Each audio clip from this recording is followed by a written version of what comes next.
श्री शिवाय नमस्तुभ्यम दोस्तों।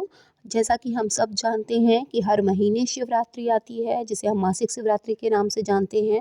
और इस दिन जब आप मंदिर में जाकर प्रदोष काल में पूजा करते हैं, अर्चना करते हैं और पूरे भाव से शिव जी का श्रृंगार करते हैं, तो आपको जो भी मनोकामना से आप भगवान शिव की सेवा करते हैं वो प्रार्थना ज़रूर भगवान तक पहुँचती है। बस आपको नियम और भाव दोनों सच्चे मन से अगर आप पूजा करेंगे तो ज़रूर वो प्रार्थना आपकी भगवान तक पहुँचेगी और आपकी मनोकामना, चाहे वो संतान से लेकर हो, संबंधित हो, जिन लोगों को बच्चे नहीं हो रहे हों उससे संबंधित हो, या जिन लोगों ने पशुपतिनाथ व्रत रख लिया हो, उनके भी अगर मनोकामना नहीं पूरी हो रही है तो 2 से 3 प्रदोष व्रत आप करके देखें, आपकी मनोकामना ज़रूर पूरी होगी। क्योंकि भोलेनाथ जो है हर किसी की मनोकामना पूरी करते हैं। तो सबसे पहले आपको क्या करना है, प्रदोष काल में आप मंदिर जाएँ, मंदिर में जाकर आप भगवान का पंचामृत से उन्हें स्नान कराएँ। पंचामृत में 5 चीज़ें सबसे ज़्यादा ज़रूरी होती हैं। तो पंचामृत से स्नान कराने के लिए भी सबसे पहले आपको गाय के दूध से ही आपको स्नान कराना चाहिए। उसके बाद आपको गाय के ही दही, मतलब दही भी आपको गाय के दूध का ही इस्तेमाल करना चाहिए। गाय का घी होना चाहिए, चाहे आप थोड़ा ही थोड़ा यूज़ करें, लेकिन पंचामृत में जितनी भी चीज़ें आपकी शुद्ध होंगी उतनी ही जल्दी प्रार्थना भगवान तक पहुँचती है। उसके बाद हम शहद से स्नान कराते हैं। उसके बाद जो है आपको जो शुद्ध जल में अगर आप 2 बूंद पहले गंगा जल की डालेंगे, उसके बाद उसमें आप घर से ले गया हुआ जल आप ले जाकर भगवान को समर्पित करेंगे, शिवलिंग पे अच्छे से आप डालेंगे, स्नान कराएंगे शिव जी को।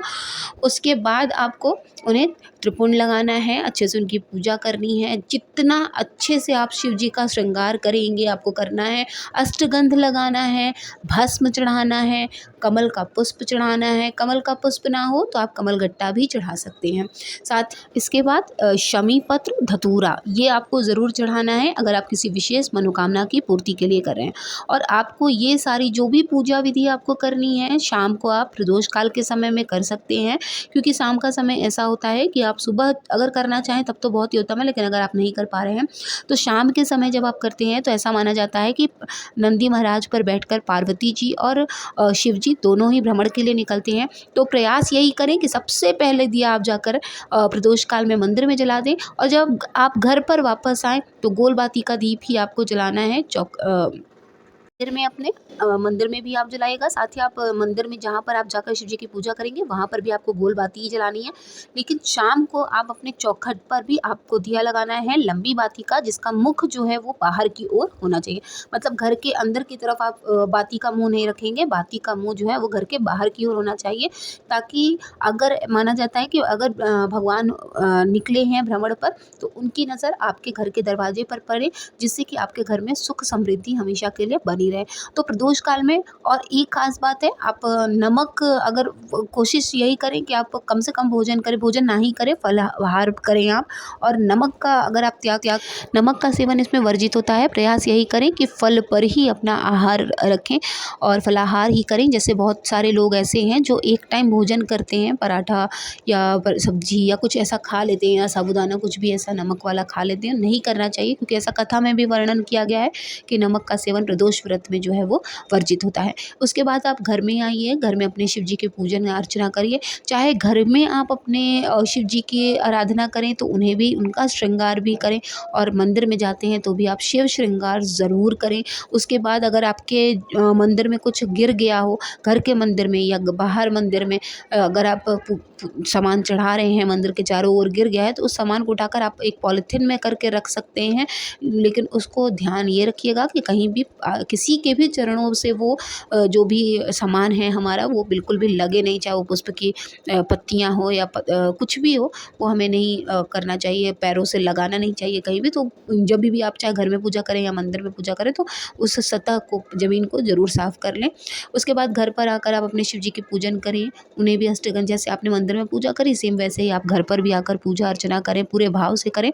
शमी पत्र अगर आपको मिल जाए, धतूरा मिल जाए तो प्रदोष काल में ज़रूर चढ़ाएँ। प्रदोष व्रत में आप इन सब चीज़ों का पहले से ही इंतज़ाम करके रखें, और प्रयास यही करें कि सोमवार को या अगर प्रदोष व्रत पड़ रहा हो तो बेलपत्र ना ही तोड़ें तो ज़्यादा अच्छा है। एक दिन पहले से ही आप अपने सामान की व्यवस्था कर लें।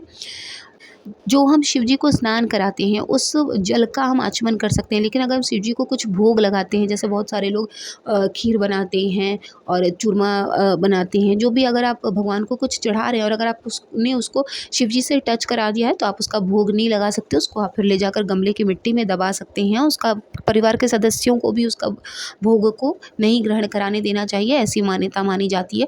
आप जो आचमन करा जब आप स्नान कराते हैं उसको आप ले सकते हैं, लेकिन जो आप भोग लगा देते हैं शिव जी को, वो हम वापस ग्रहण नहीं करते, ऐसा माना जाता है। तो भोग में आप धतूरा उन्हें चढ़ा सकते हैं, आप उन्हें भांग चढ़ा सकते हैं।